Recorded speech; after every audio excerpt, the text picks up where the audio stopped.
We're back on the record. Thank you. The court is back on the record in the matter of Turner v. Casales, case D-15-521527C. The court just wanted to review the recommendations of Dr. Berquist. The court does share the concerns of Dr. Berquist about mom's bizarre behavior, and it is and the court also acknowledges Mr. Siegel's objections, and I certainly understand them.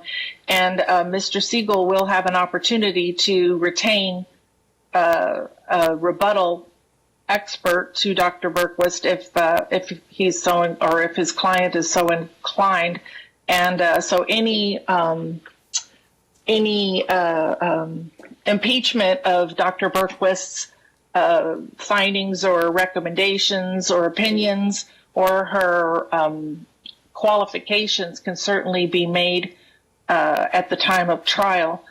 But the court does share the concerns about the best interest of the child continually being with mom in mom's primary physical custody. So the court is going to order that Mr. Turner be given primary physical custody and joint legal custody of Mariella temporarily pending the evidentiary hearing that is scheduled for June the 3rd, 2021. The court is going to order supervised visitation for mom. Don't know. I will let the parties consult one another on who's going to supervise that. If you can't reach an agreement on who's going to supervise mom's visitation, then the court's going to order Donna's house. So I'll give you the option, Mr. Siegel, of trying to come up with somebody or an alternative to Donna's house. But in the absence of reaching an agreement, we're going to do Donna's house. And the court is going to accept the recommendation of Dr. Berquist that it not be supervised by family or friends of Ms. Casales. The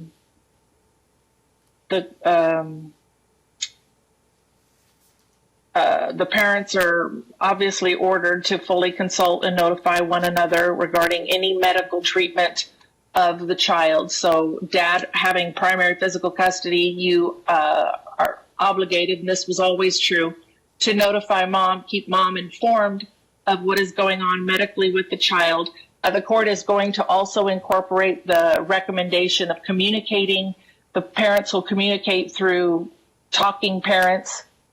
And I expect both parties to download the Talking Parents app unless somebody has a strong preference of some other communications application. But in the absence of that, the court's going to order a Talking Parents app to be downloaded by both parties and start utilizing it as of 5 o'clock today. And then all future communication between the parents will take place through the Talking Parents app. The court does share the concern about Mr. Turner's past use of alcohol. Hopefully we don't have any more concerns about anything other than alcohol, but I am open to some suggestions about some assurances regarding dad's use of alcohol. And I'll hear that in just a moment. But I also... Judge, if I may ask that dad be advised. My client's telling me that when she contacts the doctors, that dad has instructed the doctors to not speak with mom, and don't know where that was coming from, that mom still has access to all medical information and the ability to independently consult with the medical personnel treating Mariella. I believe that's appropriate, Mr. Siegel, and that'll be the order of the court as well, that mom is to be allowed access. Both parties are allowed to have full access to all of the child's medical records, treatment, and can certainly contact the medical providers. But if they do, they need to share whatever information they obtain. They need to share that with the other party. I'm going to order that mom be educationally assessed and that she re-engage with therapy. Let's see, because I do incorporate Dr. Berquist's findings and recommendation that that she be required to engage in therapy, a clinician that can provide dialectical behavioral therapy, which would assist her with healthy coping skills. I don't know where you would find a dialectical behavioral therapist. So if either one of you know of one, maybe we can get somebody that's covered under insurance. I don't know, but apparently there is a need, and court is going to make that an order as well. And then if you're going to restrict, if you're restricting the supervisor to somebody who is not a family member or friend of mom, then you basically are ensuring that she has to go to Donna's house, which is going to be minimal contact. Well, I mean, if it's somebody that dad is aware of, that dad doesn't have any problem with, then, I mean, if you guys can agree with somebody, I don't know, maybe there's a church member, somebody who's an acquaintance that dad's aware of. I have no idea. I have no idea, but it just can't be one of mom's very closest friends. The court's concerned about mom getting other people to make false statements. And of course, all of that you're welcome to dive into at the time of trial, Mr. Siegel. But these are just all pretty compelling allegations. And it looks like Dr. Berquist clearly examined a ton of information and documentation that was provided to her. And also she made observations and conducted interviews, had home visits. I mean, there's a lot of documentation, and you certainly have the ability to hire somebody to dispel any of her opinions and qualifications.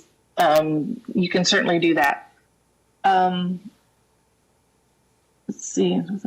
Before mom engages in the therapy, the therapist should be provided with a copy of the evaluation, so that she's aware of the history of CPS reports and assist in determining when unsupervised visitation may be appropriate and in Mariella's best interest.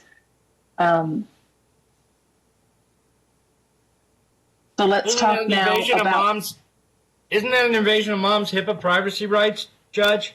To go ahead and start off, with providing an evaluation from a third party that has not yet been verified as to its accuracy and veracity?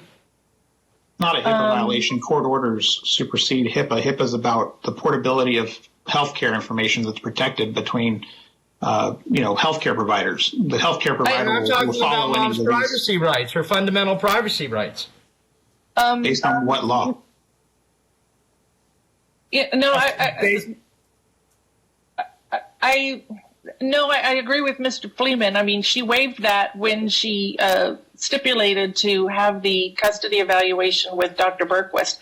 I mean, that evaluation is not to be disseminated publicly anywhere, but for purposes of therapy, to get Ms. Casillas some help would only benefit Mariella in the long run, because there's some fundamental misunderstanding about, I'm not sure what. I'm not sure that I'm qualified to even make that determination at this time yet. We haven't had an evidentiary hearing, but there's something lacking that we're trying to get mom some tools that she's apparently lacking and in her parenting. So this is not intended to be punitive by any means. It's intended to get mom some help that she needs in the best interest of the child, so that she can ultimately resume unsupervised visitation and possible modification of of custody. I don't know. That'll be something that will be determined in the future. Now, I want to talk about what are we going to do? What do you propose to do about Mr. Fleeman, about monitoring Dad's alcohol usage? If he's going to have primary physical custody, it's going to be very difficult for him to completely eliminate drinking alcohol while the child's in his presence. He doesn't drink. He used to drink. I think what the report said was that was in that part of the report. He had told her that he had a DUI in the past, that he was an alcoholic. He's currently going to counseling because that was her recommendation. It's my understanding that there's really not, I mean, was an alcoholic. I mean, that's. Well, he doesn't drink actively is what I'm saying. So you can issue any order you want. There was also drug use in the past as well. Yes, there was. And yes, you can issue whatever order you want that he won't use any alcohol at all, and he'll abide by that. So. Okay, Mr. Siegel, what do you propose? Well, at a minimum, he should be restricted from alcohol and drug use while the child's in his presence. Absolutely. Well, I agree. We would request the possibility of requesting a drug or alcohol test be taken on like twice a month on a request within 2 hours. Your Honor, there's no basis for that. When we came to court back in August and September, there was no mention of alcohol, drug use, anything. The first hearing didn't go Mom's way, and so she, at the last minute, not her attorney, but she actually said, I want him drug tested. So he was drug tested in this case, and he does have a methadone prescription and he's monitored by a doctor for that. That's all in the report. Dr. Bergquist knows about the methadone and talked about, that he needs to wean off of it and everything like that. So twice a month random testing he's not a danger to the child. Has a prescribed medication. If the court wants to order that he needs to wean off the methadone and that he can't use alcohol or whatever is in there based on the facts, but twice a month random drug testing, I think is just them trying to get something in this case, which is what happened at the first hearing. It's not us trying to get something, Judge. There's an admitted history of drug use and abuse, and the methadone, I don't even know what levels of methadone he's on. And there's a drug test. There's a report in this case from the drug test. Well, I haven't had a chance to see that report. Can you provide that to him, Mr. Fleeman? Yeah, I'll make it an order of the court since I had to sign something saying I wouldn't provide it to anyone, but I'll just put that in the order and I'll provide it. Understood. Thank you. I think that's appropriate. I mean, generally, methadone implies a past history of heroin use. It was painkillers, and he fractured his femur severely in a car accident. He was on pain pills and he was addicted to them, and then he went to methadone to get off of it. So that's why he started the methadone a couple of years ago, I think. Okay, if it's a prescription, I'm not as concerned about it, but I'll order the twice a month drug testing within 2 hours notice, so long as Mom is willing to pay for it. So if Mom wants to go and make the payments in advance, and of course, if he comes up positive, then that can be retaxed to Dad, and we can work that all out at the time of the trial. But so, Mr. Siegel, you can talk to her about whether or not she really and truly needs that. I'm going to swear in Mr. Turner real quick. Madam Clerk, please swear in Mr. Turner. Can you please raise your right hand? You do solemnly swear the testimony you're about to give in this action shall be the truth, the whole truth, nothing but the truth, so help you God? I think you're muted, Mr. Turner. Are you? I can't hear you, Mr. Turner. Are you muted? I saw him unmute, but we still can't hear him. Mr. Turner, we can't hear you. I still can't hear you. Nope, still can't hear you.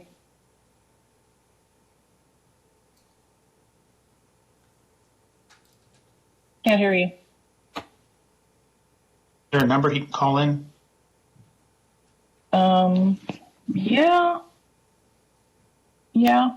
What's a good phone number for him, Mr. Fleeman? And I'll have the marshal give him a call and join him in this hearing. The marshal has the number. Oh, the marshal's going to call you, Mr. Turner. So then he can join you in. Go ahead and leave connected what you have connected, though, so that we can at least see you. No, I don't. But we'll hear you through the phone. I got Fleming's, but I don't have it. No, I didn't. I'm sorry, we don't have his number. Can you please tell us the number?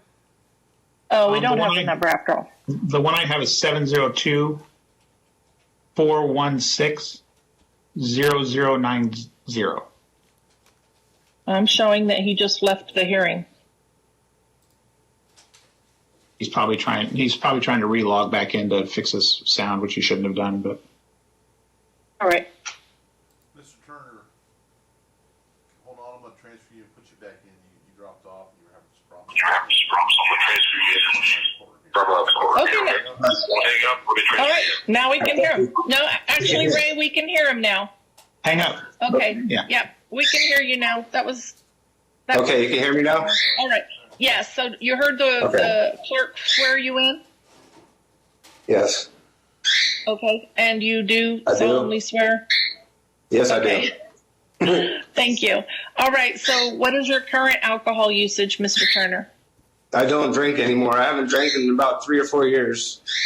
Okay. Do you attend any meetings? I do go to counseling now, based on Dr. Berquist's recommendation. Okay. All right. Very I good. see an Mr. addiction, Siegel?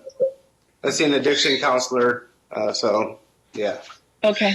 Very good. All right. Mr. Siegel, do you still want to request the twice a month drug and alcohol testing, or do you want to We just reserve want that that? opportunity, Judge.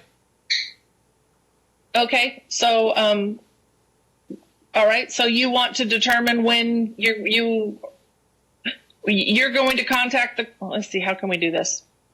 I guess I'll give you the ability to serve Mr. Fleeman with the 2-hour notice to go to drug and alcohol testing at ATI. And then, Okay. Are we going to need a Mr. referral paper from the court for that to occur? I believe so. Yeah. So we'll go ahead and issue that. And of course, mom will have to, pay in advance for whatever fees are associated with that. And it could be reassessed to dad if for some reason it comes back positive, the test. All right. So I think that I've finished making, well, let's see. We got to determine when mom's supervised visitations are going to be. If they're going to be at Donna's house, we need to know now. But do you guys want to have the ability to talk and discuss who you're going to do? And if you can't, then go ahead and include what it is you want with Donna's house. But then you're going to include that in the proposed order. And in the meantime, mom's not going to have access to the child, and that's not good. I want mom to have some video access to the child too, some kind of FaceTime or a Google Duo or Skype or something, some kind of video access to the child. Looks like Ms. Rodriguez.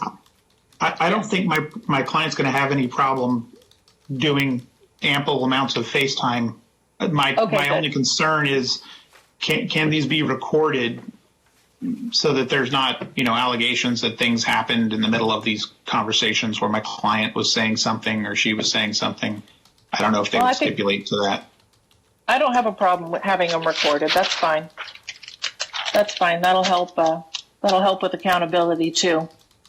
All right. So what are we going to do about the supervised visitation? Mr. Fleeman. Actually, I'm Mr. thinking Siegel. that if I have an opportunity to speak with my client and then with Jack and see if we can come up with somebody. Otherwise, at that point, I would just go ahead and inform the court of our requested Donna's house days and Why don't we times. Why don't I go ahead and order Donna's house today? Okay. Okay. But y'all certainly have the ability to override that, but I don't want a lot of time to pass with mom not getting to see Mariella. Okay. And thank you, Mr. Fleeman, for agreeing that mom can have, daily, video access, video time with Mariella. I think since Mariella's only 5, I don't think that she needs more than 30 minutes of time with mom a day unless there's some extreme need. Right. Otherwise, I wanted to let the court know, the court had mentioned talking parents. It was previously ordered in the parties do use app close. I'm not sure if the court's familiar with it, but it's basically like a talking parents. I remember that now. Yeah, their conversations are all recorded in terms of the written conversation. Okay, that's fine. App close can suffice in the place of talking parents. That's fine, but make sure that they are using that. And okay, good. And then just a couple more. I'll let you finish. I have a couple clarifications. Okay, thank you. Let's go ahead and get. We'll make an order for Donna's house. Do you want it for Saturday or Sunday? And then we have to say what, or it can be both. But can we do it during the week at all? I think they only do Saturdays and Sundays. I'm not sure. Madam Clerk, do you know? I'm sorry. What was the question? I'm sorry. We would request as much. Does Donna's house only do supervised visitation on Saturdays and Sundays, or do they do it other times? They also do it Wednesday, Thursdays, and Fridays between 6 p.m. and 8 p.m. 6 p.m. and 8 p.m. Okay, good to know. I didn't know. And then what hours on Saturdays and Sundays? Between 9 a.m. and 6 p.m.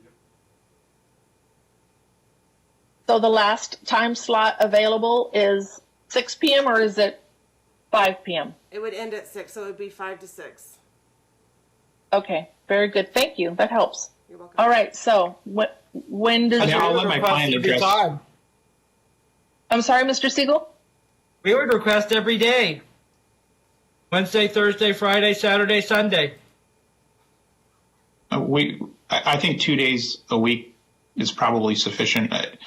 Dragging the kid to the courthouse 4 days a week is not reasonable. Yeah. This is a thing for 4 months, 3.5 months until the evidentiary hearing. Yeah, I think as long as mom has access to Mariella by video conference, I mean, this is my concern with mom, that mom's actions are all based on mom's best interest, not necessarily Mariella's best interest. And I think that was kind of, I think Dr. Berquist even addressed that in her report, where she says that she's not certain that mom has the ability to prioritize Mariella's needs over her own. I think that there might be some, that's sufficient. So I think 2 days a week. And I'll let her have 2 hours, 2 days a week. So you let me know, Mr. Siegel, which 2 hours of which 2 days does mom want at Donna's house? And realize that y'all can stipulate otherwise if you want. Right, but I just want to... Saturday? I'm sorry? Thursdays and Saturdays, does that work for you, Ingrid? Dad also has to be able to... Right, because I don't think mom works. She reported something to Dr. Bergquist, something different on the FDF, and she's testified to something different. So I don't know if she works or not, but Dad does. So it's going to... What is Dad's work schedule? Michael, why don't you let the court know? I work, I'm on call 24/7, but my main work days are Monday through Friday, from 7 in the morning till, 4 or 5 at night. Okay, so it would be most convenient for you in the evenings. Saturday and Sunday. Saturday and Sunday. Well, or he could do Thursday in the evening as well, since you wanted Thursday in the evening and Saturday. Is that what you want to do? Because you do Saturday and whatever she wants. Thank you, Mr. Turner. Thank you, Mr. Turner. Ingrid, does that work for you? Thursday and Saturday? Can I talk? Yeah. My little girl is really bond with me. I understand. I understand. Right now Which we're days do you talking about want? the- Which We're talking days about do the you days want? you want. Thursday and Saturday? Can I have both days? Yes, you can have Thursday and Saturday. We're just let us, you can have 2 days, Wednesday, Thursday, Friday from 6 p.m. to 8 p.m. And then, so those are your choices, or Saturday and Sunday. You can have 2 of any of those days. And I haven't talked to her since he picked her up. You're going to have FaceTime talk. You're going to have FaceTime every day for 30 minutes. He won't do that. He will tell the okay, court. Michael will tell so the the court. court- That's not even true. Ingrid, All right. that's going to be the court- order. The court is going to order that Mom's visitation at Donna's house will be Thursdays from 6 p.m. to 8 p.m. and Saturdays from 9 a.m. to 11 a.m. Unless you all stipulate otherwise. That'll be the order of the court. Mr. Fleeman, will you please prepare the order? I will, Your Honor. Who's going to take care of my little girl because he works? And Who's going to of take care course- of my... And of course, you can, of course, send it to Mr. Siegel for his review and approval, and Right, then and I- submit it to the court. I just had a couple of clarifications. Thank you, If possible. Mr. Fleeman. One is we're going to need to include best interest findings, even for the temporary order on this. What I have from what I heard today was essentially it's based on the report and the potential risk to the child, and moms need to get help without prejudice on those findings, that it's in the best interest of the child to temporarily modify the custody. Thank you, Mr. Fleeman. Yes, that is accurate. Also, I recall the video that was shown at the last hearing when we were together on January the 12th, 2021. There was some disturbing behavior at that time, and yeah. Okay, So I'll run it by Mr. Siegel for approval, but I'll mention the video in the best interest and then the report as well.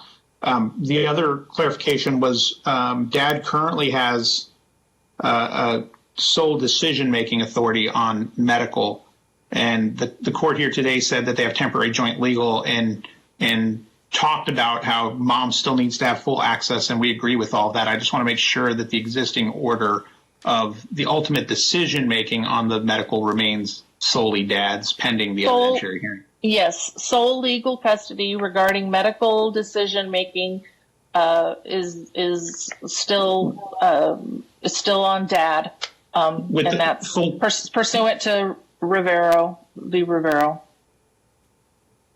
Okay. And of course, That's all right. Mom has access to everything. Mom has access Right. to everything, but the ultimate decision making is vested with Dad. And to be notified of doctor's appointments. Absolutely, and both parties, yes, need to be notified about doctor's appointments. Although All I right. don't know that Mom should be going to the doctor's appointments. But She's allowed. Oh, yeah, she's allowed to go. I mean, there's no Okay. there is not currently a no contact order in place. But I don't Okay. want people making doctor's appointments needlessly just to circumvent, the Right. limitation in the custody orders. So, all right, so that'll be the order of the court then. Anything else I can help you with, Mr. Fleeman, Mr. Siegel? I think that's it, Judge. Okay, thank you very much, gentlemen. Thank you to the parties for your patience. I know this is long and grueling, and I will look forward to seeing you next time. And good luck. Thank you, Your Honor. Thank you. So the report have to be in the